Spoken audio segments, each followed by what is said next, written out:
You feel it immediately, but you can't prove it. You get interrupted, your words go unnoticed, your decisions are questioned before you can even finish them, and there's nothing explicit, no open aggression, but the feeling is the same. You're not being taken into account. The first thought that comes up, I need to speak better, argue stronger, be more convincing. But the problem isn't in the arguments, and it's not in the delivery. The problem is the position you're speaking from. Disrespect is not an emotion, it's a function of structure, not a reaction of people, but a way of distributing weight within a group. And while you're lower in that structure, any words you say will sound weaker than the silence of someone above you. People think you need to prove your value first, and then you'll be respected. In reality, your position is read first, and evaluation adjusts to it. When you're interrupted or pressured, you try to respond immediately, quickly, precisely, to the point. You think speed equals confidence, but in a system, speed often signals reactivity. You step into someone else's rhythm, and the one who sets the rhythm is always higher. When you hold a pause, you're not slowing down, you're taking control of the tempo. This isn't silence, it's setting the frame. You get pulled into unnecessary discussions, distracted by small things, loaded with other people's tasks. You engage so you don't damage relationships. You think, flexibility strengthens my position. But constant availability erases your weight. You become a space others can enter endlessly without resistance. When you limit access, you're not closing off, you're introducing a cost of interaction. This isn't distance, it's structure. You explain in detail, add layers, try to anticipate objections.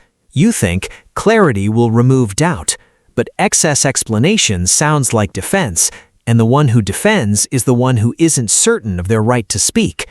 When you speak briefly and close the thought, you're not seeking approval, you're fixing your position. This isn't harshness, it's weight. You're asked to take on more, move faster, step in outside the plan. You start explaining why it's difficult. You think, I need to justify a refusal. But every justification opens negotiation, and you end up in a position where your no has to be proven. When you refuse without defense, you show the decision is already made. This isn't conflict, it's boundary. You do a lot, but remain in the background. Results exist, but they're not anchored in shared space. You think the work will be noticed, but the system doesn't see what isn't expressed. It operates not only on facts, but on what is articulated and made visible. When you start naming your contribution, you're not seeking attention, you're reclaiming your presence. This isn't self-promotion, it's existence in the field. Now it's important to see the whole. A pause changes rhythm. Boundaries change access. Concise speech changes perceived strength. Refusal changes the distribution of pressure. Visibility changes recognition. These aren't separate techniques, it's one system. You stop being the one who reacts, you become the one others orient around. Hierarchy isn't announced, it's read through microsignals, how you enter a conversation, how you hold pressure, how you manage your attention. And if you're not respected, it's not always because you're weaker, often it's because you give away control too easily. Now the turn.